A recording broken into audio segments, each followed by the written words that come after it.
All right, I think I'm live. Hi, everybody. It's Dialect Coach Chris Lang. Happy Tuesday. It is, in fact, Technique Tuesday, and that is why you're seeing my face right here on TMFA. Hope everybody's having a great week so far. We're gearing up towards. See, Hanukkah just started, and it's Christmas soon, and then New Year's, and then January, and a brand new year. Hope everybody is, able to take some time for themselves this time of the year and just kind of reflect on what the year has been like, your journey through the year. I think this is important for every artist to do, every actor. Just take a look at what you accomplished this year. What was there that you went through that you were able to achieve? What were your struggles? What were the things that you succeeded at? I think it's important to take inventory, because if you don't know how it went, you can't plan for how it's going to go. Put it another way, you can't manage what you don't measure. So don't be afraid of assessing your goals. And, this is a good time of the year to set some new goals for next year. It may seem a little weird, though, because we're in COVID time, stuff has been shut down. But you want to be able to hit the ground running the instant that this industry gets back up and running. I want that for you. And so my best suggestion is take some time. Check in with those goals. Check in with what what your successes were this year, and filter those then into what you want for 2021. Pilot season is going to hit. Pilot season is going to start real soon, and you want to be ready for that. So, as always, my friends, say hi. If you're watching, I can see some eyeballs. Facebook does tell me there are eyeballs on this right now. So please do say hello if you are watching me right now. I always want to know who's here with me on my Facebook Lives, because, as you know, I like these to be conversations. I don't just like to be one-sided on all of this. I want you to be able to interact and say things and get your questions answered in particular, and to be able to have a conversation. So please, in the comments, say hello if you can. I'm looking at the comments right now and got my eyes on them. So if you say hello or have a question, I want you to feel free to pop your name and say hello in there, and also pop whatever questions that you have into those comments. I want to make sure that you have that opportunity today. So what are we talking about today, as I wait for questions to pop in? Good question. What are we talking about? Staying hydrated. No, but you should always do that. The thing that we're going to be talking about is vowels. This may seem like it's rudimentary in a way, all right, to talk about vowels and accents. But ultimately, for you to be successful with accents, you've got to have a good understanding of what's going on when it comes to vowels in your mouth, in your accent, and then in your target accents that you're trying to learn. And you have to be pretty flexible with vowels, and this can be difficult because vowels are tricksy little buggers. They're really hard to pin down sometimes. They can be very nebulous and weird, and it may feel hard for you to know them. It may feel hard for you to know them. And if that's the case, this Facebook Live today is for you.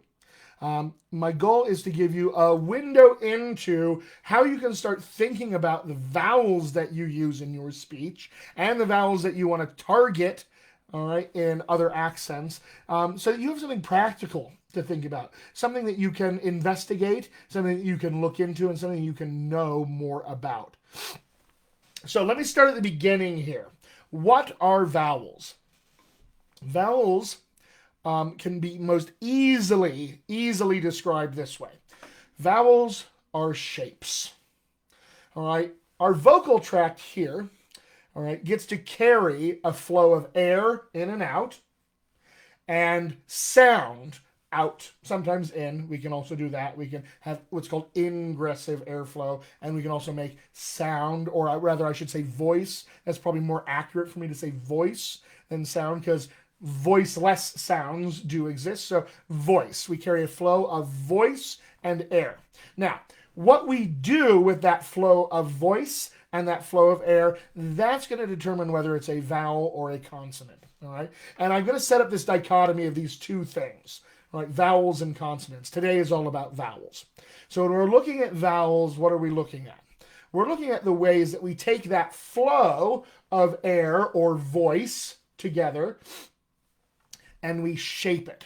We essentially change the shape of the pathway that sound, that voice or air gets to travel through. And that's what we're doing when we make vowels. All right, we are shaping the flow, is how I describe it. To shape the flow. Consonants, on the other side, consonants are a different ball game. All right, consonants, what we're doing there is we are taking that flow of voice or air, sometimes just air, sometimes air and voice together, and we are using our vocal tract to get in its way, to obstruct that flow, to stop it, to block it, to obstruct it somehow. Whether we obstruct it completely or partially or hardly at all, an obstruction is a consonant. All right. Now, the reason I bring this up, my friends, is because consonants and vowels can be tricky terms when it comes to spelling in particular. As a native English speaker, and I use a Latin alphabet, and I was taught in school that the vowels were A, E, I, O, U, and sometimes Y. And I was taught that consonants were everything else, sometimes Y, right? And I suppose that's useful enough when it comes to learning how to read and write and things of that nature. But when it comes to speech and breaking down our speech together, not so helpful. And the reason it's not helpful at all is because, wait for it, ladies and gentlemen, wait for this. I'm going to drop a big one on you that you should remember, need you to remember this. Written language and spoken language are completely different, and they are unrelated. All right? They are very different things, written language and spoken language. So written language, we can talk about consonants and vowels as A, E, I, O, U, sometimes Y, and everything else and sometimes Y, right? We have the freedom to talk about that. But the actual realization of language and speech has so much more depth of variety that letters are not sufficient, because the letters don't tell us how they should be pronounced. Once upon a time, they may have done. Right? When they were first invented, they were probably trying to make it a close approximation of what they heard somebody say, and they'll just write it down so we can have it and we can repeat it. Right? But over time, as language evolves, those things begin to separate and diverge. So now we're in a position where what is written and what is spoken are actually really separate. This is why in English, A-T-E and E-I-G-H-T are both pronounced the same. 8 and 8. So when I talk about vowels, I want you to think I'm talking about shapes that we create. How do we shape the flow of air or the flow of voice? And when I'm talking about consonants, I want you to think of how we obstruct that flow with our vocal tract and get in its way. And this is a much easier delineation for you, the accent actor.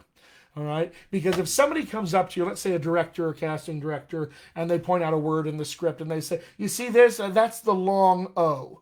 I want you to say that with the long O. I guarantee you won't know what they're talking about. And I guarantee that they might not know what they're talking about and probably only have a partial idea of what a long O is. I don't know what a long O is, or a short A, or, any of these ways that you might encounter in terms of how to describe vowels. It's likely that other people are going to use language that's really imprecise and not at all helpful to you, the accent actor. Enter your accent coach, where now we can have a common vocabulary when we can say vowels, shapes, consonants, obstructions that we make in here.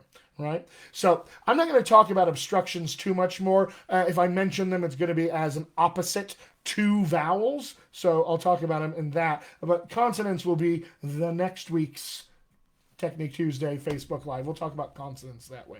But I want to talk about vowels because I think shapes are a little weirder. They're a little harder, I think, in the coolest way. Before I move on, I should also just say this. Say hi if you're watching this. Pop it into the comments. I want to see who's here.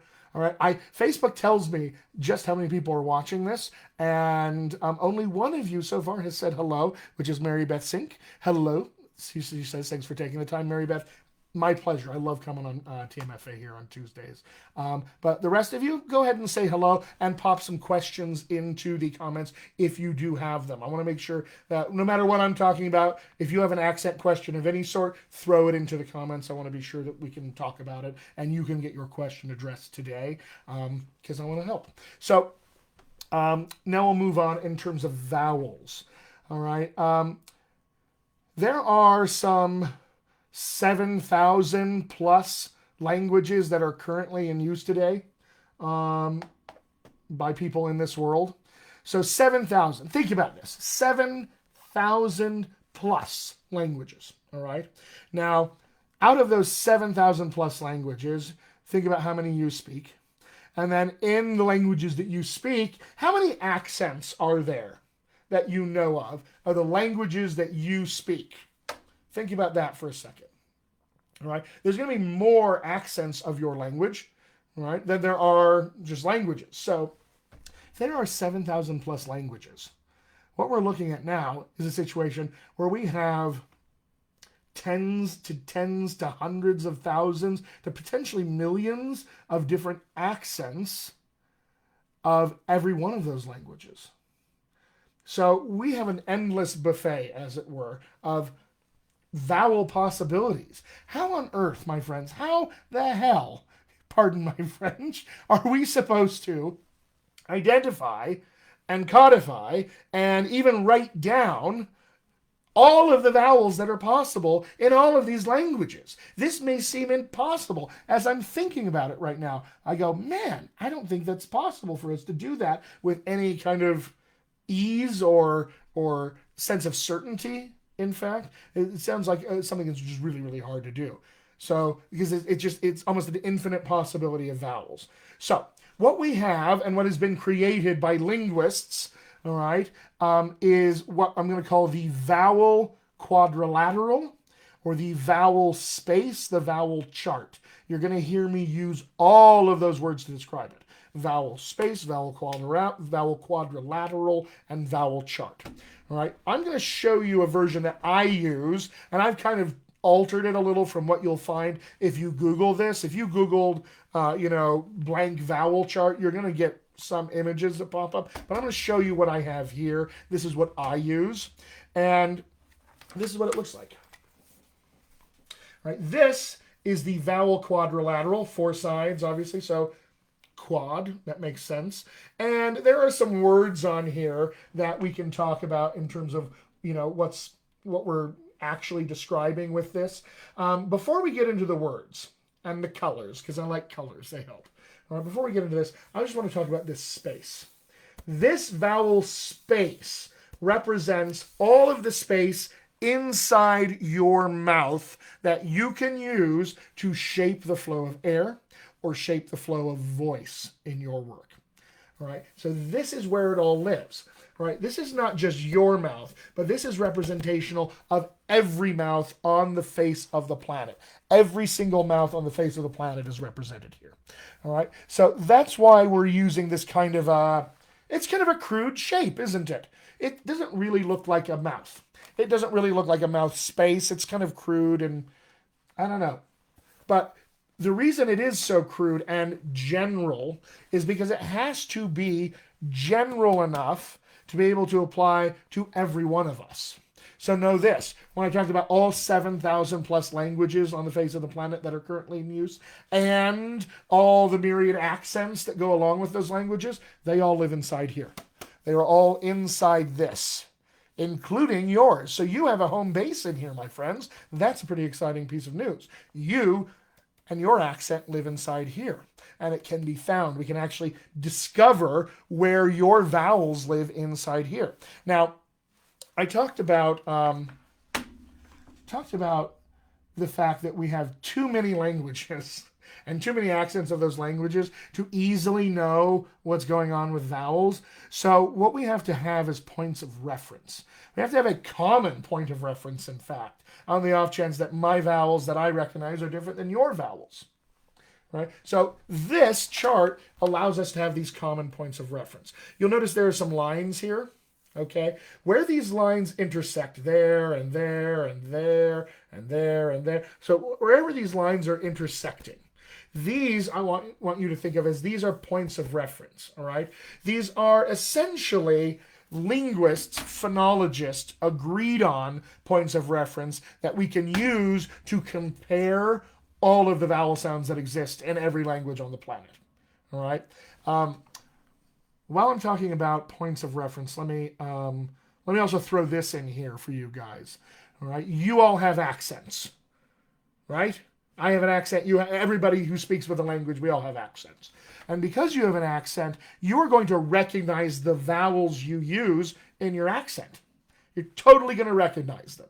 You actually know them inside and out. You know them so well that when you encounter something that's different from one of those vowels, you instantaneously, quicker than the blink of an eye, you're able to kind of make that comparison. This is one of the ways, by the way, that you can tell somebody else is speaking with an accent, even though we all do. Really, you're noticing the difference between their accent and yours in that case.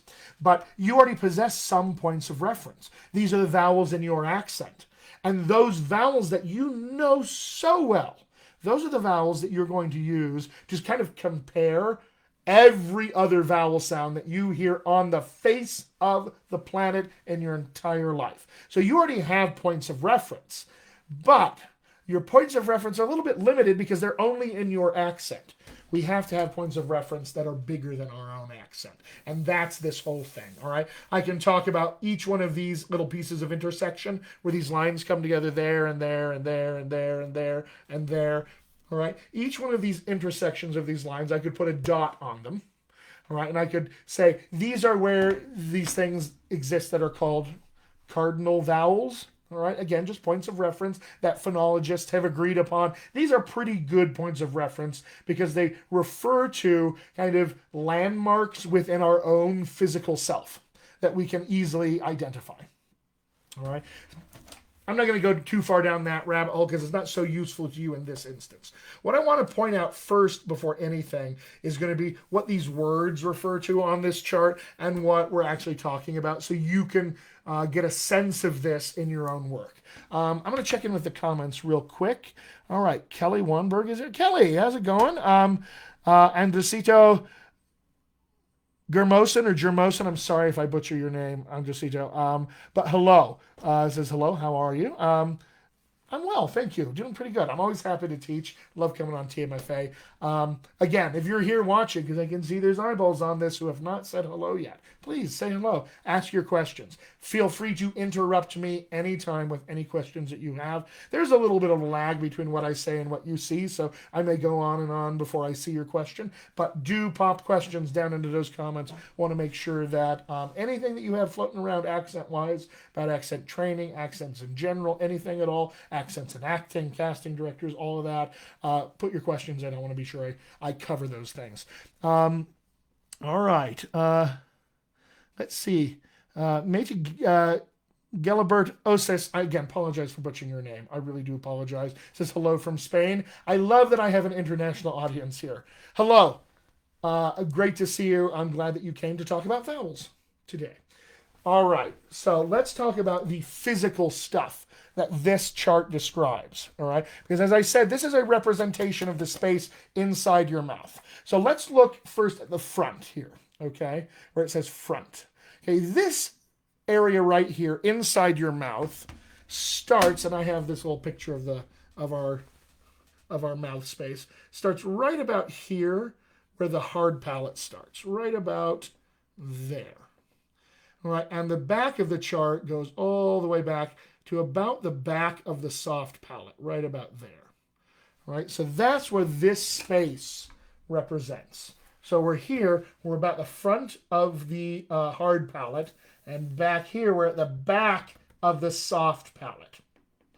All right, and the closer we are to this top line, the closer the tongue is to the roof of the mouth, and the further away, the lower we get here, the further away the tongue is from the roof of the mouth. All right. So we can talk about a few things here as well. Let me point out these words here: close, close mid, mid, open, mid, and open.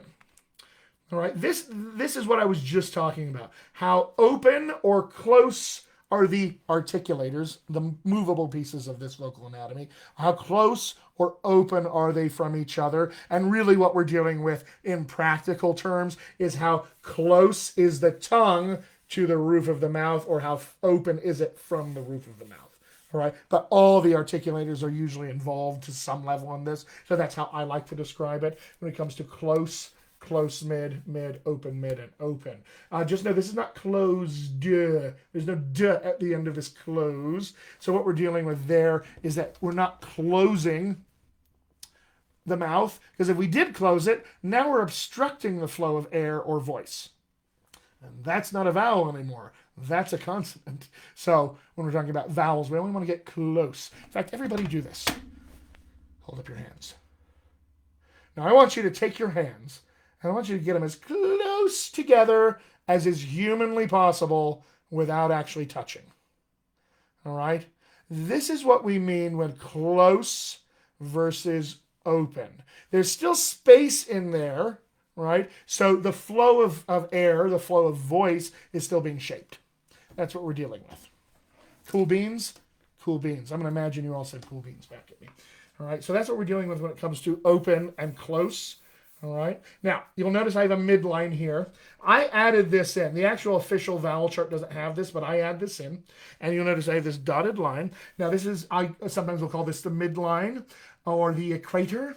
I usually call this the holy line of demarcation because it is important, very important for you, this holy line of demarcation.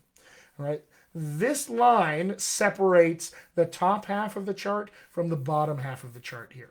And in the top half, everything that we do inside here, we talked about the tongue just a second ago, everything we do with the tongue is going to be arched. Anything in this top half, above the holy line of demarcation, the tongue is going to be arched in some way, like this. Okay? Everything below this line, the tongue is going to be cupped in some way like this. Arched or cupped. Let me just show you what this looks like in my own tongue. Arched, cupped. Right, so I can demo this up to some extent, but obviously there's a little more detail we have here. Boom. Okay, so we have arched and cupped. Now we have front, mid, and back. And I call this mid, but the official chart lists this as central. So this is central here. So I have front, central, and back. Front, central, and back, or front, mid, and back. What we're dealing with here is if we're dealing with arching and cupping, we need to know which parts of the tongue are primarily involved in that arching or cupping. So, front of the dorsum of the tongue, middle or the central dorsum of the tongue, and the back of the dorsum. If this is your tongue, my friends, from the top, the pieces of it are as follows. The tip and the blade. Tip it right here. Go and find that. You can just use your fingernail. Tip. And then the blade is right here. Everything behind that is what we call the body of the tongue, or I use the word dorsum. That's the medical term for this, the dorsum of the tongue. And the dorsum has a front, a middle, and a back. Front, middle, and back. And these pieces, these three pieces of your dorsum, these are what are involved in arching and cupping. Now you'll notice there's a lot of sort of area where there's blending, things come together. So it's not like just as simple as that's the front, that's the middle, that's the back. Really what we're talking about is every place along this journey. From the front to the little bit behind the front to just behind that. It's essentially anywhere that's possible along the dorsum of your tongue. Anywhere at all. So, this, my friends, goes back to why we have these intersecting lines. Because these are going to be the points of reference that we can use to sort of anchor ourselves to when we are looking at vowels and other accents that kind of blend anywhere in here. There may be one right here. There may be one right here. There may be one right here, or somewhere here-ish, or anywhere, There's just so much possibility. All of these spaces where these colors blend, where there's different levels of how much we're arching to how much we're cupping, all of that, it's potential, vowel potential. So this is why we have to have these points of reference, so that we can just kind of discuss where we are looking at a vowel we think is being made somewhere in this middle area, right? So that being said, ton of information, and it's kind of academic information, isn't it? Isn't it? Kind of academic. So what do you do with this? What should we do with this information? That's the next question.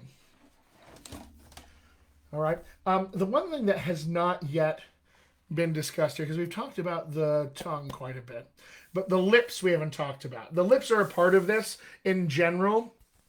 Just know that the lips have two primary positions that they engage in this vowel space. One is what I'm going to call rounded, something along these lines.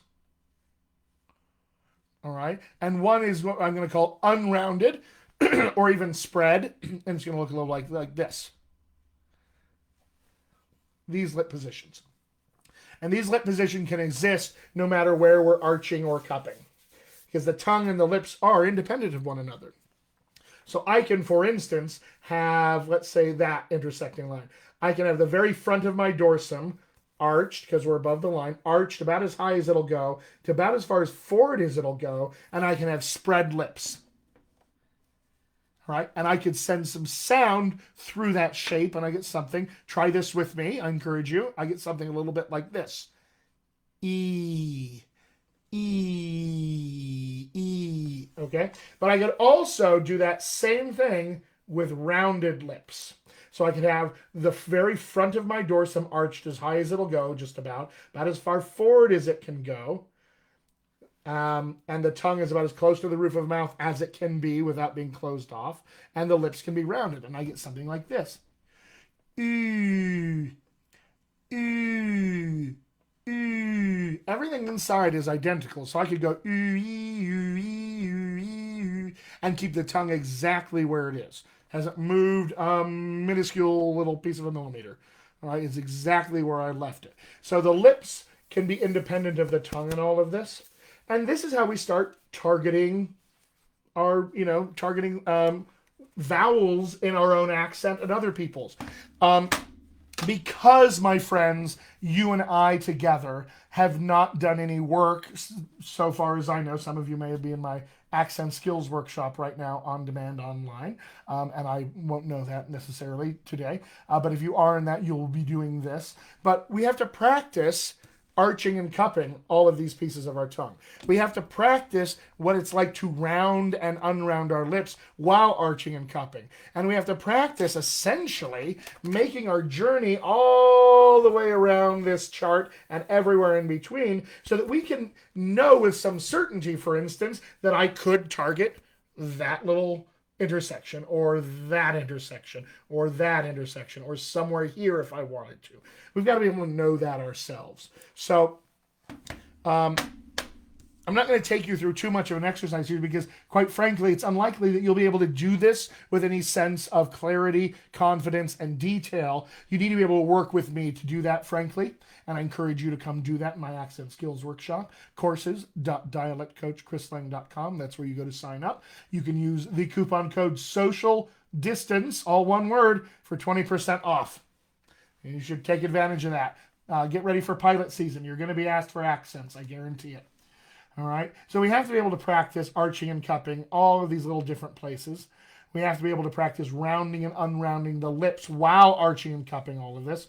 We have to practice making our journey around the entirety of the possible vowel space in our mouths, and have to know how to recognize these points of reference, these little intersection points all throughout. Not only that, let's add another layer on. Now we have to recognize where our own accent lives in here. Gotta know this. Because if you don't know where your accent lives inside here, you have no way of knowing how your vowels travel through this space to become other vowels. because that's essentially what happens. Our vowels move around in here and become other vowels in other accents. Sometimes our vowels stay stationary, sometimes they only move a little bit, sometimes they actually disappear completely and are replaced with something else, and sometimes they move a little bit. They just move a little bit and become a different version of themselves. So we have to know all of that. This is how, my friends, you get really good at knowing what vowel changes there are in the accents you're working with. Let me give you a couple examples of this. So I use these with some clients. So let me give you an example. This is a Polish vowel chart I'm creating. So everything you see in red, I've marked out, all right, for my client. It is what exists in Polish language. Now, it's not comprehensive. I've only chosen a few of them. And everything in blue that you see, those blue dots, these are where some of these vowels change and move in a general American accent. And so I wanted to take my client through, we got to move from here to here, and from this little red dot up to that blue dot, and from this red dot all the way to that blue dot in some cases. There's just a lot to do here, right? So that's one version that I'll do. This is a client who was doing who speaks in a mostly general American accent already, and we're working on West Texas, and we can see how some of these vowels move a lot. And I drew arrows here just to show how they move. And you can see a lot of curved kind of lines here. This is to demonstrate the journey these vowels take on their way to gaining what we're going to describe as twang or drawl in these southern accents. So we can use the vowel chart this way. This is a vowel chart for... This is just a general American accent that I drew on here with some colors. And I believe this is also a general American accent that I drew on here with some. So I've got two versions of that. For every one of my clients, the things that I like to do for you is make sure that you know this. You know where you live in here. You have to know that. If you don't know where you're starting from, you can never, ever, ever get from there to any other accent with any sense of ease or clarity or confidence. And we want you to have confidence in your accent work so you can put all your emphasis on your acting and use the accent as a part of that process and not as something that's like in your way. Never, ever want that to happen. So you have to get to know this space conceptually and generally, and you have to get to know this space in your own vocal anatomy. What is your version of this? Where do your vowels live here? And then we can use those vowels to go on a journey somewhere else. All right. Again, arching, cupping, rounded, unrounding. A lot of physical skills you have to learn too. So I'll just encourage you guys. This is where you want to start. You may be sitting here going right now, "Wow, crap! That feels like a lot of hard work, and I don't know if it's possible. I don't feel like I have access to be able to learn that. I'm a little intimidated by it." Don't be. This is just a skill that you learn like any other. It's physical awareness. We couple that with some sound awareness, some listening skills. We put all these things together, and then you gain the ability to play with this stuff and be flexible and be, essentially, the world is your oyster. The sky is the limit once you master the vowel space. Because there's not an accent or language on the world that you don't have access to their vowels. You'll have the physical awareness to be able to do that, and you'll know how to get from what you do to that thing. So that's where I want you to go. All right, what questions do we have? Let me open it up for questions. I'm going to pause here. All right, so I'm seeing one here. In Spanish, Métis says, we have 5 vowels and 5 sounds. In French, they have 5 vowels and I think 20 different sounds, although they seem like 1,000. In English, how many vowel sounds are there? Good question. So I would say in general, in terms of vowel sounds, in general American English is what I'm going to refer to. In general American English, we have some, I'm just going to count them here. I have 2, 4, 6, 8, 10, 11, 12, 14, 16, 18, 20. We probably have somewhere in the realm of 20 to 22, depending on what version of the accent we're looking at. And so, again, we can't rely on spelling for any of this. Spelling screws us over.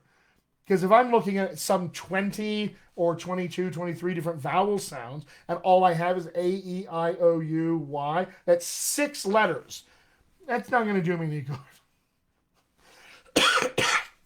those 6 letters aren't going to help me at all. So I need to have a more expansive view of what vowels are. So that's one of the biggest things that I can offer in terms of the distinction between vowels. Okay. Ooh, okay. So Andresita says, I have the book Speak with Distinction, and I was looking at the chart they use similar to yours. Thank you for explaining. That's correct. So just know this. There's another book that I'm going to try to share with you here. One's as I pull this off my desk. So I have I have that. So I have Speak with Distinction. Okay, this is old school. Edith Skinner. I teach out of this still often. I use a lot of the drill lists are really very good in this, but just know this: the way that the vowels are described here is a rather more antiquated way of thinking about vowels, and I would encourage you to go beyond this. There's another book I can recommend. It's called Speaking with Skill by Dudley Knight, an introduction to Knight Thompson speech work. All right. I would definitely go after this one. This book is going to give you a much more comprehensive view of what vowels are, and frankly, a much better approach to speaking while acting than this. This book tends to run from what I would call a prescriptive point of view, meaning that this book wants to tell you how to talk. And if you don't talk this way, you're doing it wrong. This book wants to help you describe how you talk and how everyone talks. So this is a more descriptive approach, and that I endorse this wholeheartedly. I would absolutely, I think you can get this on Amazon for some $25, $26, and it comes with a DVD with all of the exercises in here. So I would encourage you, don't necessarily ditch this. It's worthwhile looking at it and looking through it, but this is not going to be nearly as helpful to you as this book. Speaking with Skill is going to be much better investment for you, I think, over the long term. I teach from this book way more than I teach from this book. Probably 95% out of this guy and maybe 5% out of that guy. And this one is going to teach you the full IPA if you want to learn that, whereas this one's going to teach you kind of a bastardized, weird version of the IPA. That's not all that helpful, frankly, for actors. So that's what I would do under CETA. I would go in that direction. Speaking with Skill, I would definitely use that. Ooh, okay, you brought up another book. He says I also use the Cambridge English Pronunciation Dictionary. So just know this. Those pronunciation dictionaries, those are going to give you somebody's weird version of pronunciation. All right, but know this, there is not one way to pronounce any of these words. All right, and in the pronouncing dictionaries, they're going to try to convince you that there is one way to do it, and there's not. So I would say the Cambridge English Pronouncing Dictionary is, again, an okay resource on the outside, but you have to know who wrote it, what was their accent, because it's likely they're trying to teach you their accent as opposed to the accent that you are trying to learn, which I'm going to go ahead and just assume is probably a general American. If that's the case, Andresita, actually reach out to me. Let's do that. Let's do this. Andresita, reach out to me. You can go to my website, which is dialectcoachchrislang.com. I'm going to put this in the comments. dialectcoachchrislang.com. All right, and I want you to go to my website, and I have a very friendly chat bot there. And my very friendly chat bot will take all of your information and then will give you a link that you can use to schedule a free consultation with me, all right, on Zoom. So you'll use that link. We'll set up the appointment. And frankly, for any of you watching this right now, you guys feel free. Please, I invite you to come to my website and get in touch with me and sign up for that free consultation. I want to talk to you about accents. I want to help you plan your accent journey so that you can become a powerhouse accent actor, have a competitive edge in this business, and expand your casting opportunities. Biggest thing accents gives you is more casting opportunities. So, Andresito, come to my website, fill out the form that my friendly chatbot gives you, leave your information, and use that link to schedule a free Zoom consultation call with me. Everybody else, why don't you guys go do that too? I want you guys to come we'll talk about whatever. We'll talk about your acting. We'll talk about accents. But I'm here to help. So you should never feel weird about reaching out to me. Even if you're like, I don't know where I would begin, or I don't know if I can afford accent training. Don't let any of those things stop you from reaching out to me so we can chat. So go ahead and go to my website, talk to my chatbot, leave your info, schedule that Zoom call, and we'll get together on accent training and anything else. But I want to make sure, Underseater, that you have the right resources, you're pointed in the right directions, and that you're able to discern what's going to be most effective and useful for you. I want you to have that. All right, my friends, what other questions do we have?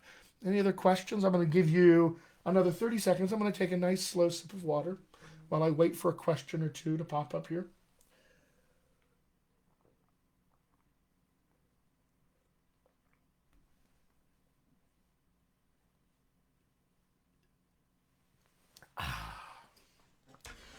What questions? Anything? All right. So here's the deal, my friends. Come to my website, leave your info, schedule the Zoom consult. We'll chat. If you just want to dive in right away, you can use, I put a link, I think, in the description of this post for my accent skills workshops, where you're going to get foundational accent skills that apply to every accent. Because I don't want you just to know a few accents. I want you to be a master of accents. This is what I mean when I say a powerhouse accent actor, a master of all the accents. So you can definitely do that. And it's courses.dialectcoachchrislang.com, and you can sign up. You can use the coupon code social distance for 20% off because you're on TMFA and I love you guys. All right, Maite has a question. How can I know what accent I have when I speak English? Good question. So a lot is going to depend on where you're from, what your language history is, what your life history is. When you take my accent skills workshop, one of the first things I take you through is an exercise to identify what your accent is in English. I usually call this your preferred accent, your native accent, lots of different ways to describe it, but we definitely are going to talk about that because we have to know that. Like I said, when it comes to vowels, right, we've got to know where we live in here, so we can know how to get from where you live here to other places. And this is the same thing when it comes to, I got to know what my accent is, because I have to know my starting place to be able to get from that starting place anywhere else. Every accent you ever learn is going to be learned from your starting accent. So we want to know where that is so we can know how to get from there to all the accents. If we don't know where that is, we can't plan our trip. I'll put it this way. The drive to New York is very, very different if I started in Miami versus Seattle. Both are great places to start a drive, but they're very, very different trips. And so we've got to know what that accent is. So one of the things that I'll do is take you through that exercise as into what your preferred accent is. And then we'll start from there. But I've also, if you look at my previous Facebook Lives, or I think I think I've done this exercise probably a couple times on TMFA here. If you go look at my previous Facebook Lives, look for the words preferred accent, and you'll probably see a video there where I could take you through this exercise. So you can do that too. But you see, from Canary Islands, Spanish mother language, Irish boyfriend that doesn't speak English. So you have a really cool accent and language background. That's awesome. I actually really want to hear your voice. I want to hear this accent. I think it's going to be awesome. But Maite, why don't you go and, like I say, sign up for a Zoom consult on my website, and we'll talk about that. And we'll see if we can get you an answer and get you squared away on your accent journey into the future with acting. All right, what other questions do we have, if any? I'm just looking at the time here. I've been talking for almost 45 minutes, so I'm going to call it here. I will call it. My friends, as always, it's been great. I'll be back next Tuesday, I think. It is a holiday week, so I'll let you know. But certainly I'll be back in the new year. She says he doesn't speak Spanish. Well, yeah, that's even more exciting. Irish guy, Canary Spanish. I mean, lots of cool language stuff. So in any case, definitely I'll look to be here next week, but if I'm not, certainly be in the new year that I'll be here. But if you guys have any questions, and I mean anything, don't feel weird about reaching out. You should never feel weird. Always reach out to me. Go to my website. Hit me up here on TMFA. Hashtag TMFA question, hashtag accents. I will see it in that point. I will definitely be able to see it. So if you have any questions, hit me up here on TMFA. Go to my website, hit me up there. Sign up for my accent skills workshop. Use that coupon code social distance, all one word. You'll get 20% off, and we'll go from there, my friends. So have a great rest of your week. Get outside if you can. See some sunshine. Drink lots of water. Exercise if you can. Get the blood flowing, and I will see you back on TMFA in a week's time, hopefully, and maybe before then if you schedule a Zoom consultation. All right, everybody, take care. Much love to you all. If you have questions and you're not watching this live, put them in the comments. I do circle back and I will answer your questions even if they're not live. All right, my friends, see you later.